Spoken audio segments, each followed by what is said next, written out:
Hello students, তোমাদের সবাইকে আমাদের চ্যানেলে ওয়েলকাম জানাই। আমরা তোমাদের ক্লাস 10 এর লাইফ সায়েন্সের চ্যাপ্টার 1 থেকে তার ফার্স্ট যেটা সাব ইউনিট সেটা হচ্ছে চ্যাপ্টার নাম্বার 1.1 মানে উদ্ভিদের সংবেদনশীলতা এবং সাড়া প্রদান। সেটা আমরা কমপ্লিট করে দিয়েছি। প্রত্যেকটা গুরুত্বপূর্ণ পয়েন্ট সেই চ্যাপ্টারের আমরা খুব সহজ করে বোর্ডের মধ্যে কিন্তু বুঝিয়ে নিয়েছিলাম। আজকে আমাদের ক্লাসে যেটা 1 নম্বর চ্যাপ্টারের সেকেন্ড সাব ইউনিট মানে 1.2 রয়েছে উদ্ভিদের সাড়া প্রদান এবং রাসায়নিক সমন্বয় মানে উদ্ভিদ হরমোন, সেটা আমরা কিন্তু আলোচনা করব। আমরা এই চ্যাপ্টার থেকে মেনলি মাধ্যমিকে আমরা দেখেছি যে 1 নম্বর প্রশ্নগুলো পাই এবং পুরো 1 নম্বর চ্যাপ্টারের মধ্যে তো অনেকগুলো ভাগ রয়েছে। সংবেদনশীলতা 1.1, 1.2-তে রয়েছে উদ্ভিদ হরমোন, 1.3-তে রয়েছে প্রাণী হরমোন, তারপরে 1.4-এ রয়েছে স্নায়ুতন্ত্র এবং 1.5-এ রয়েছে গমন, তাই না? এই 5টা সাব ইউনিট মিলে একটা চ্যাপ্টার চ্যাপ্টার নাম্বার 1। সেখানে একটা 5 নম্বর বড় প্রশ্ন আসে। সেই বড় প্রশ্নের মধ্যে অনেক সময় ওই 2+3 করে যেরকমভাবে ভেঙে দেওয়া থাকে, সেই ভেতরে 2+ বা 2 নম্বর বা 3 নম্বরের কোনো পোর্শন অনেক সময় উদ্ভিদ হরমোন থেকে দেয়। আবার 2 নম্বরের 3টে প্রশ্ন ফার্স্ট আমাদের 1 নম্বরের পুরো চ্যাপ্টার জুড়ে কিন্তু আসে। সেখান থেকে অনেক সময় উদ্ভিদ হরমোন থেকেও কিন্তু 2 নম্বরের প্রশ্ন দিয়ে থাকে। তার জন্য ভালো করে চ্যাপ্টারটা আমরা পড়বো। 2 নম্বরে বেশি ফোকাস করব, তার পাশাপাশি 1 নম্বরের জন্য গুরুত্বপূর্ণ পয়েন্টগুলো কিন্তু আমরা দেখে নেব, ক্লাস চলাকালীন দেখে নেব। দেখো, আমরা শুরু করব যে আমরা জানি যে উদ্ভিদের প্রাণীদের মতো চোখ নেই বা কান নেই, নাক নেই, কিন্তু স্নায়ুতন্ত্র আছে। আমাদের প্রাণীদের মতো হয়তো উন্নত মানের স্নায়ুতন্ত্র উদ্ভিদ দেহে নেই, কিন্তু আমরা ফার্স্ট চ্যাপ্টারে উদ্ভিদের সংবেদনশীলতা চ্যাপ্টারে পড়েছিলাম যে উদ্ভিদও কিন্তু বহিস্থ উদ্দীপক। উদ্ভিদরা বহিস্থ উদ্দীপক যেমন আলো হতে পারে, উষ্ণতা বা তাপমাত্রা, চাপ হতে পারে, মানে জল হতে পারে, স্পর্শ হতে পারে, রাসায়নিক পদার্থ, বিভিন্ন বহিস্থ উদ্দীপক এবং তার পাশাপাশি রসস্ফীতি বা অভ্যন্তরীণ কিছু মানে উদ্দীপকের প্রভাবে কিন্তু সাড়া প্রদান করে, তাই না? সেগুলো কিন্তু আমরা ফার্স্ট চ্যাপ্টারে দেখেছি। এবার প্রাকৃতিক পরিবর্তনের সাথে সাথে উদ্ভিদের যে অভ্যন্তরীণ এবং বাহ্যিক পরিবর্তন ঘটে, অনেক বাহ্যিক পরিবর্তন ঘটে, সেগুলো কিন্তু মানে মূল যেটাতে রয়েছে তার যে পরিবর্তনটা ঘটাচ্ছে তার মেন যে রয়েছে বা ভূমিকা যার রয়েছে সেটা হচ্ছে হরমোন। ওকে, হরমোন কি? হরমোনের সংজ্ঞাটা আমাদের দেখতে হবে ফার্স্ট ইউনিট টেস্টে স্কুলে, যেহেতু আমাদের চ্যাপ্টার নাম্বার 1 এবং 2.1 পর্যন্ত রয়েছে, কোষ বিভাজন পর্যন্ত। তাহলে এখানে আমাদের অনেক প্রশ্ন আসবে 40 নম্বর। তাহলে আমরা ফার্স্ট সামেটিভের জন্য ভালো করে এই চ্যাপ্টারটা করে যাব। হরমোন মানে দেখো লেখা আছে যেসব জৈব বস্তু মানে জীবদেহেই পাওয়া যায়।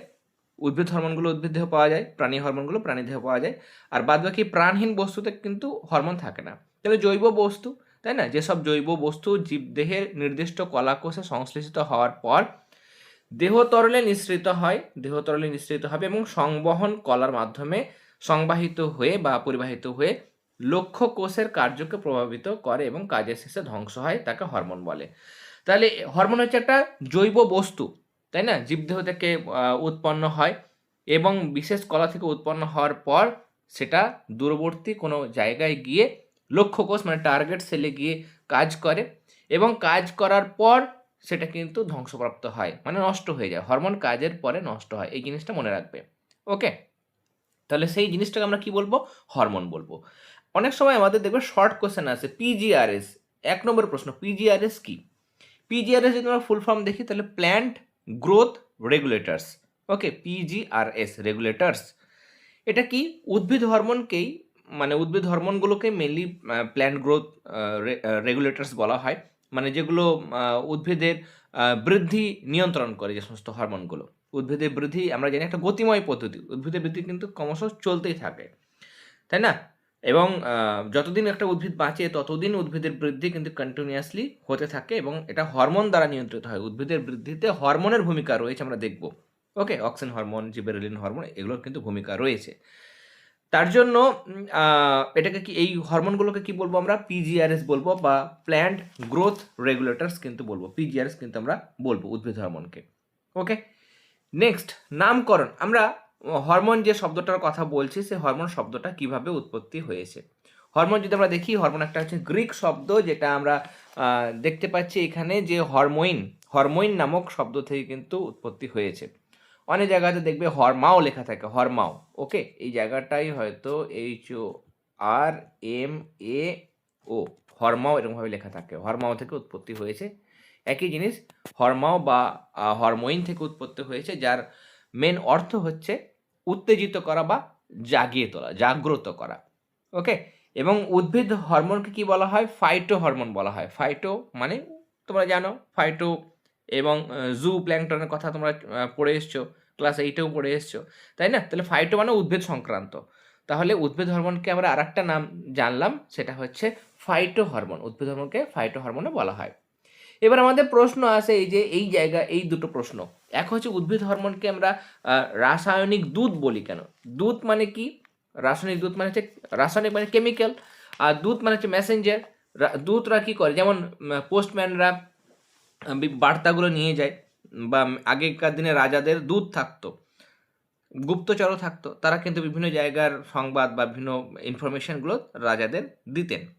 তাহলে রাসায়নিক দূত হরমোনকে বলা হয়েছে, তার কারণ দেখো হরমোন কিন্তু জীবদেহে একটা জায়গায় নির্দিষ্ট কলাকোষ থেকে উৎপন্ন হয়, তারপর লক্ষ্য কোষে যায়, সংবহন কলার মাধ্যমে দিয়ে সেখানে বয়ে যায়, এবং বিভিন্ন রাসায়নিক বার্তা, বার্তা মানে খবর, রাসায়নিক বার্তা কিন্তু প্রদান করে। ওকে, তাহলে লক্ষ্য কোষে যায় লেখা, এবং সেখানে গিয়ে নির্দিষ্ট বার্তা প্রেরণ করে, এবং বিভিন্ন বিপাকীয় কাজের মধ্যে কিন্তু সংযোগ স্থাপন করে, বিভিন্ন বিপাকীয় কাজের মধ্যে সংযোগ স্থাপন করে। তারা রাসায়নিক বার্তা যেহেতু দিচ্ছে, রাসায়নিক বিভিন্ন রকম ইনফরমেশন যেহেতু কোষের মধ্যে পাঠাচ্ছে, এবং সেটার সাহায্যে বিভিন্ন শারীরবৃত্তীয় কাজগুলো কিন্তু পরিচালনা করছে, এ কারণে কি আমরা বলবো রাসায়নিক দূত।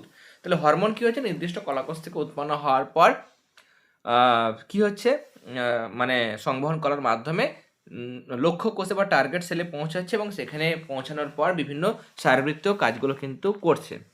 ওকে, তাহলে এরকমভাবে বিভিন্ন কলাকোষের মধ্যে যেহেতু রাসায়নিক বার্তা প্রেরণ করে বা পাঠায়, এ কারণেই হরমোনকে আমরা রাসায়নিক দূত বা কেমিক্যাল মেসেঞ্জার বলি।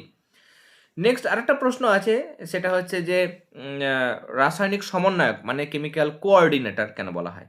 কেমিক্যাল কোঅর্ডিনেটর মানে হচ্ছে বিভিন্ন অঙ্গের মধ্যে কাজের সমন্বয়, মানে মিল, সমন্বয় ঘটায়। বিভিন্ন অঙ্গের মধ্যে বিভিন্ন রকম কাজগুলো ঘটছে, তাদের মধ্যে যে সমন্বয় বা মিল বা সংযোগ সাধন করছে, সেটা হচ্ছে হরমোন।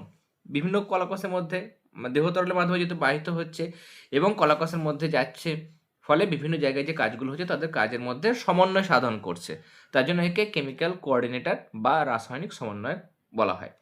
যারা পেড গ্রুপে রয়েছে, তোমাদের জন্য কিন্তু আলাদা কোশ্চেন অ্যান্সার নোটস থাকবে, পুরো এরকমভাবে টাইপ করা থাকবে কোশ্চেন অ্যান্সার, এবং সমস্ত ইম্পর্টেন্ট কোশ্চেন অ্যান্সার এই চ্যাপ্টারে তোমরা 2 মার্কসে বা 5 মার্কসে বলো বা 1 নম্বরের যাবতীয় প্রশ্নোত্তর সবগুলো কিন্তু তোমরা ওই পেড গ্রুপের মধ্যে পিডিএফ এর আকারে পাবে। এটা জাস্ট পড়ানোর জন্য বানানো হয়েছে, আলাদা কোশ্চেন অ্যান্সার তোমরা পাবে। এবার আমরা দেখব যেটা, সেটা হচ্ছে উদ্ভিদে ফাইটো হরমোনের ভূমিকা। ফাইটো হরমোন মানে উদ্ভিদ হরমোন আমরা জানলাম, তাহলে উদ্ভিদ হরমোনের কি কি ভূমিকা রয়েছে?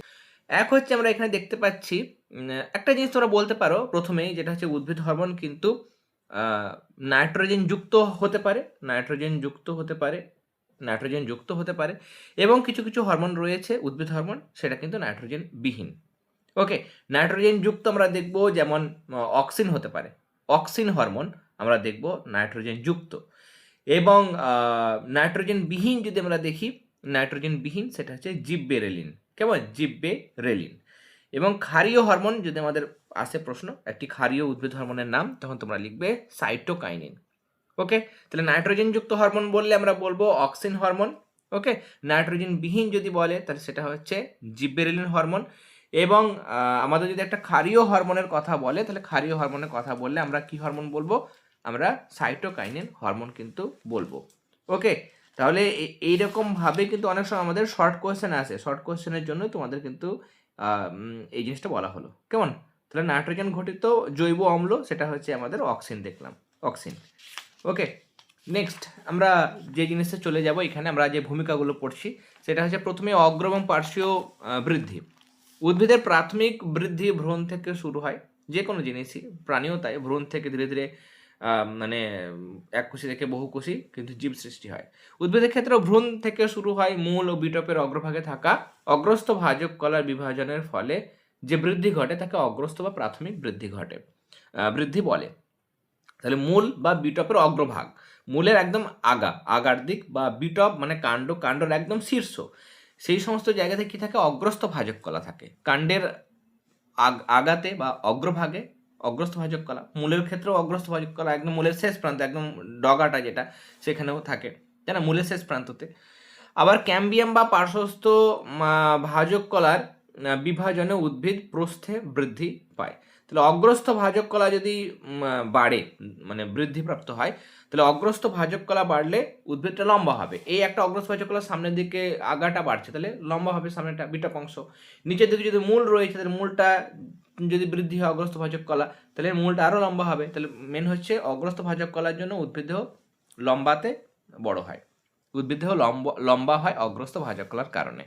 কিন্তু আশেপাশে যে মুকুলগুলো থাকে বা অংশ থাকে, সেটা হচ্ছে পার্শ্বস্থ অংশ। পার্শ্বস্থ অংশ যদি বিভাজন হয়, তাহলে সেটা ঝোপঝাড়যুক্ত হবে, ডালপালাগুলো হবে, আশেপাশে ডালপালাগুলো হবে। ওকে, এবার আমরা দেখবো যে অক্সিন হরমোন যেটা, সেটা কিন্তু অগ্রমুকুলের বৃদ্ধি ঘটাতে সাহায্য করে। ওকে, আমরা অক্সিন হরমোনের মধ্যে আলাদা করে পড়বো, সেটাও কিন্তু জানবো আমরা, কেমন? তাহলে অক্সিন হরমোন কিন্তু আমরা এখানে একটা পয়েন্ট মনে রাখতে পারি যে অগ্রস্থ ভাজক কলার বিভাজনে সাহায্য করে অক্সিন হরমোন। মানে যদি উদ্ভিদকে লম্বা করতে হয়, তাহলে আমাদের অক্সিন হরমোন প্রয়োগ করতে হবে। ওকে, নেক্সট দেখো, ফুল ফোটা। সপুষ্পক উদ্ভিদের জননাঙ্গ কি? ফুল, তাই না? সপুষ্পক উদ্ভিদের জননাঙ্গ, এটা একবার বোধহয় গতবার আমরা টেস্ট পেপারে পেয়েছিলাম। সপুষ্পক উদ্ভিদের জননাঙ্গ হলো ড্যাশ, তাহলে সেটা ফুল হবে উত্তর। যা পুষ্পমুকুল থেকে সৃষ্টি হয়, এবং জিব্রেলিন হরমোন জেরানিয়ান এবং দেখো ক্যামেলিয়ার, এই দুটোর ফুল ফোটাতে কিন্তু সাহায্য করে। এই দুটো এক্সাম্পল দিয়েছে। জিব্রেলিন হরমোন কার কার ফুল ফোটাতে সাহায্য করে? জেরানিয়ান এবং ক্যামেলিয়ার। আবার অ্যাবসাইসিক অ্যাসিড, এটা একটা হরমোন, সেটা ডালিয়া, চন্দ্রমল্লিকার ফুল ফোটাতে সাহায্য করে। কেমন? ডালিয়া, চন্দ্রমল্লিকা এই সমস্ত ফুল ফোটাতে সাহায্য করে অ্যাবসাইসিক অ্যাসিড। আবার একটা প্রকল্পিত হরমোনের নাম তোমরা জেনে রাখো, ফ্লোরিজেন। একটি প্রকল্পিত হরমোনের নাম লেখো, উত্তর হবে কি? ফ্লোরিজেন।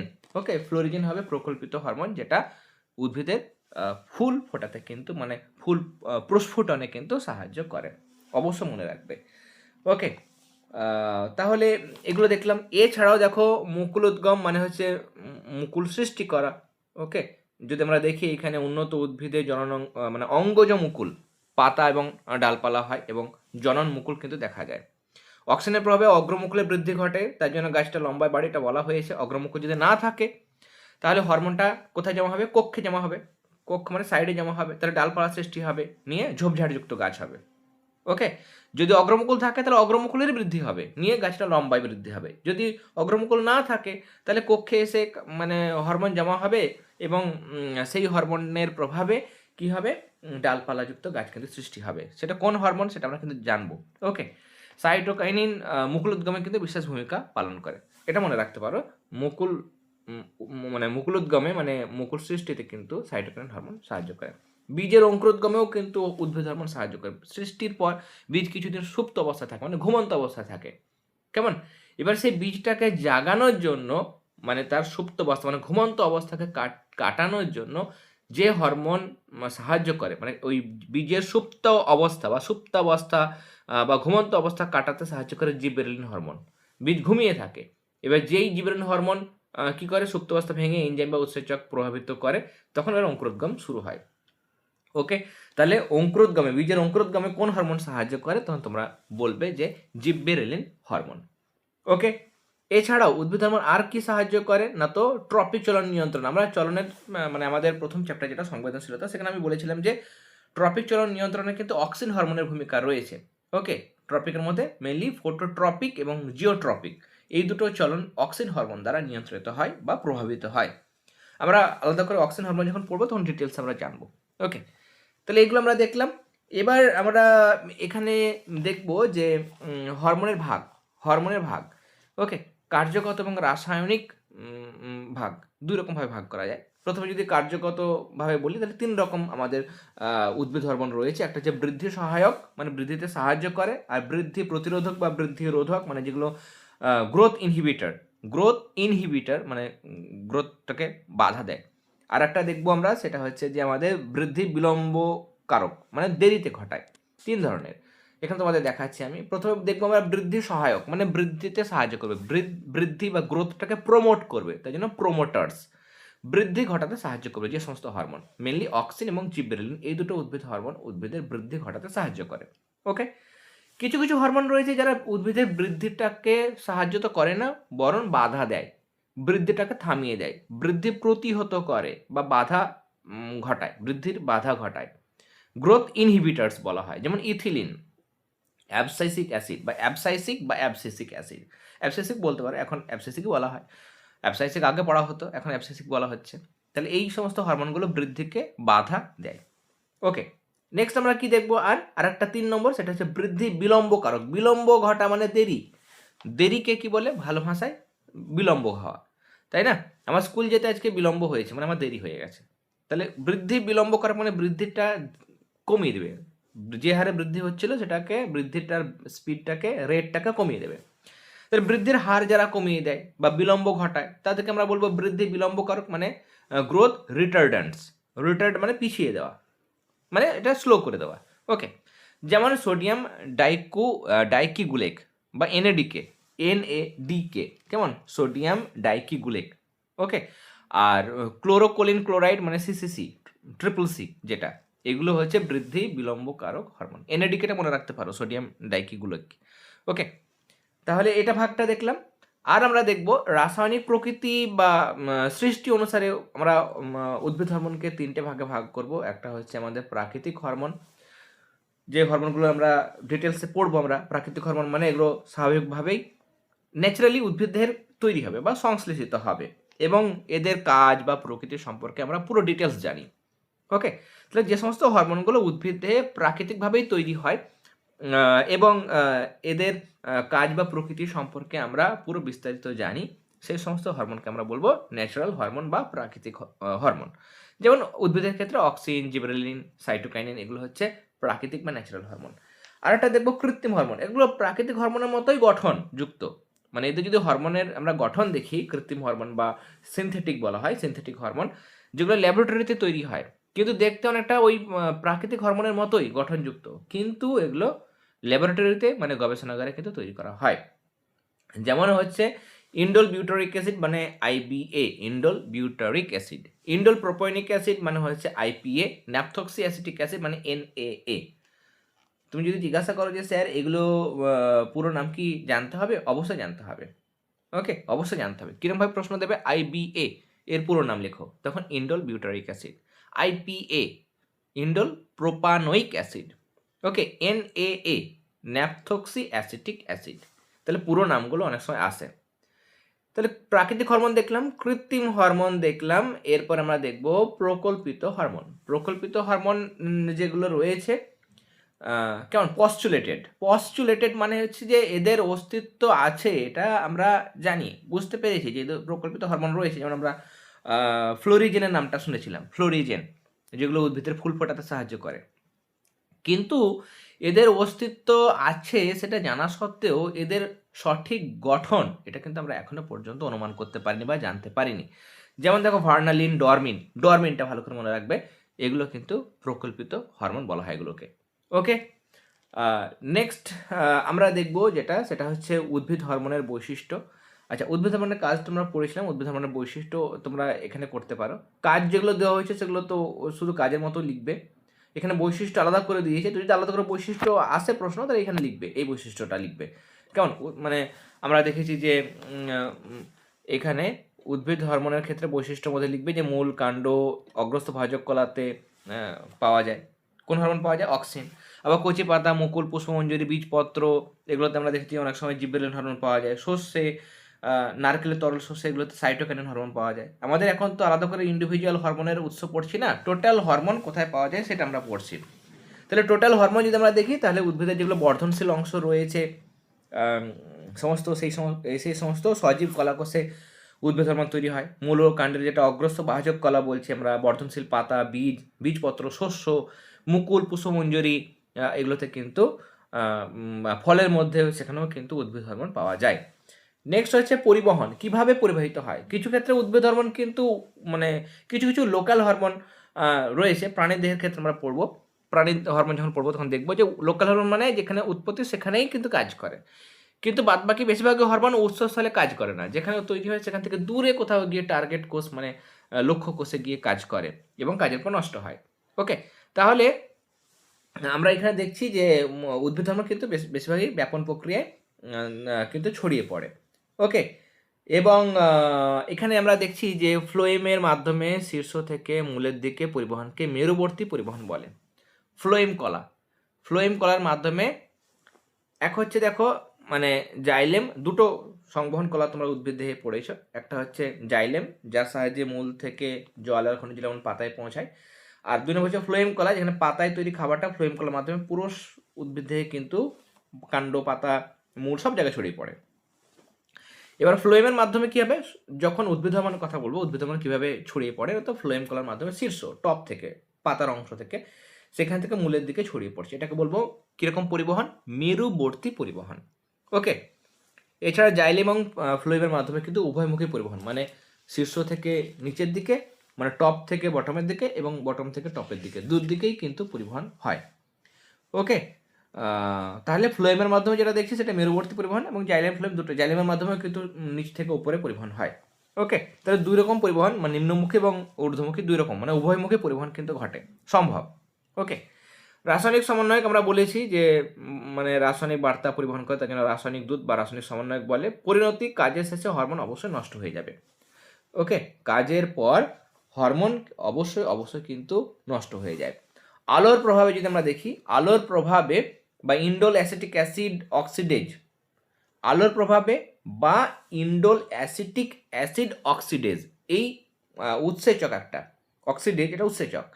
তাহলে ইন্ডোল অ্যাসিটিক অ্যাসিড অক্সিডেজ বা আলোর প্রভাবে অক্সিন হরমোনটা নষ্ট হয়ে যায়, সেটা এখানে দেওয়া হয়েছে। দেখো, এমনিতে কাজের পর নষ্ট হয়, তাছাড়া অক্সিন নষ্ট হয় IAA, indole acetic acid oxidase, IAA, indole acetic acid oxidase দ্বারা নষ্ট হয়। সাইটোকাইনিন কি দ্বারা নষ্ট হয়, তো সাইটোকাইনিন অক্সিডেজ দ্বারা নষ্ট হয়ে যায়। জিব্রেলিন কি নষ্ট হয়, জিব্রেলিক অ্যাসিড অক্সিডেজ দ্বারা কিন্তু নষ্ট হয়ে যায়। ওকে, তাহলে এরকমভাবে কিন্তু নষ্ট হয় উদ্ভিদ হরমোনগুলো, কাজের পর অবশ্যই নষ্ট হবে। উদ্ভিদ হরমোন হোক বা প্রাণী হরমোন, দুটোই কিন্তু তাই, কাজের শেষে নষ্ট হয়। হরমোন এবং উৎসেচকের মধ্যে পার্থক্য দেখবো আমরা। ক্ষরণস্থল যদি বলি, বিষয়টা তোমরা অবশ্যই লিখে নেবে, এখানে পাশে একটা পয়েন্ট করবে বিষয়। ক্ষরণস্থল মানে কোথায়, উৎস বা ক্ষরণস্থল বলতে পারো, নির্দিষ্ট কলাকোষ থেকে, মানে অন্তঃক্ষরা গ্রন্থি থেকে হরমোনগুলো খরিত হয়। ওকে, এবং বহিঃক্ষরা অংশ যেগুলো রয়েছে সেগুলো থেকে উৎসেচক খরিত হয়। আর হরমোনগুলো স্টেরয়েড হয়, অ্যামাইনোধর্মী হয়, প্রোটিন জাতীয় ধর্মী হয়। কেমন, প্রোটিন ধর্মী, অ্যামাইনোধর্মী, স্টেরয়েড ধর্মী হয়, কিন্তু উৎসেচক সবসময় প্রোটিন ধর্মী হয়। উৎসেচক তোমরা ছোটবেলা থেকে পড়ে এসছো, উৎসেচক মানে সেগুলো প্রোটিন ধর্মী হবে। ওকে, আর একটি হরমোন বিভিন্ন ধরনের কাজ, এটা কাজ লিখবে, কাজের প্রকৃতি কেমন, একটি হরমোন বিভিন্ন ধরনের কাজ করতে পারে, কিন্তু একটা উৎসেচক শুধু একটা নির্দিষ্ট কাজ করবে, একটা উৎসেচক একটা নির্দিষ্ট কাজই করবে, অন্য কাজ করবে না। কিছু হরমোনের ক্ষেত্রে ফিডব্যাক পদ্ধতি কাজ করে, আর ফিডব্যাক পদ্ধতিতে কিন্তু উৎসেচকের কোনো ভূমিকা নেই। ফিডব্যাক পদ্ধতি আমরা দেখব। ওকে, এরপর নেক্সট হচ্ছে জীবদের বাইরে কাজ করতে পারে না, হরমোনগুলো জীবদের বাইরে কখনোই কাজ করতে পারবে না, কিন্তু উৎসেচকগুলো জীবদের বাইরে কিন্তু কাজ করতে পারে। আর হরমোন উৎসেচক আর একটা জিনিস বলতে পারো, যেটা হচ্ছে হরমোন কাজের পরে নষ্ট হয়, কিন্তু উৎসেচক কাজের পর অপরিবর্তিত থাকে। উৎসেচক বা এনজাইম আমরা দেখেছিলাম যে শুধু একটা বিক্রিয়া ঘটাতে সাহায্য করে, দ্রুত বা মন্থর করে, কিন্তু বিক্রিয়া শেষে যেমন ছিল আগে সেরকমই কিন্তু থেকে যায়, উৎসেচকের কোনো রকম পরিবর্তন ঘটে না। ওকে, তাহলে হরমোনগুলো কাজের শেষে নষ্ট হয়, কিন্তু উৎসেচকগুলো কাজের শেষে নষ্ট হয় না, অপরিবর্তিত থাকে। ওকে, এতটা পর্যন্ত আমরা আলোচনা করলাম। এরপরে নেক্সট ক্লাসে উদ্ভিদ হরমোনের পরপর অক্সিন হরমোন, জিবেরেলিন হরমোন বা সাইটোকাইনিন হরমোন যে জায়গাগুলো রয়েছে সেগুলো আমরা আলোচনা করব। ওকে, আজকের ক্লাসটি ভালো লেগে থাকলে অবশ্যই ক্লাসটিতে লাইক দেবে, যারা প্রথমবার চ্যানেলে এসছে অবশ্যই কিন্তু সাবস্ক্রাইব করে নিও। আর যে ক্লাসগুলো হয়ে গেছে দেখার জন্য দেখবে আমাদের চ্যানেলের প্লেলিস্ট অপশন রয়েছে, সেখানে ক্লাস 10-এর ফিজিক্যাল সায়েন্সের আলাদা প্লেলিস্ট, ক্লাস 10-এর লাইফ সায়েন্সের প্লেলিস্ট, সেগুলো পেয়ে যাবে, সেখান থেকে তোমরা যে ক্লাসগুলো হয়ে গেছে দেখে নিতে পারো। এছাড়া প্রান্তিক প্রকাশনে যেটা প্রশ্ন প্রস্তুতি, সেটারও আমরা সলিউশন শুরু করে দিয়েছি, যারা দেখোনি সেটারও প্লেলিস্ট পেয়ে যাবে, সেখান থেকে তোমরা হয়ে যাওয়া ক্লাসগুলো দেখে নিতে পারো। ওকে, তোমরা অবশ্যই দেখে নিও। তাহলে আজকে ক্লাস আমরা এখানেই শেষ করলাম। তোমরা সবাই খুব ভালো থেকো, সবাইকে অল দ্য ভেরি বেস্ট।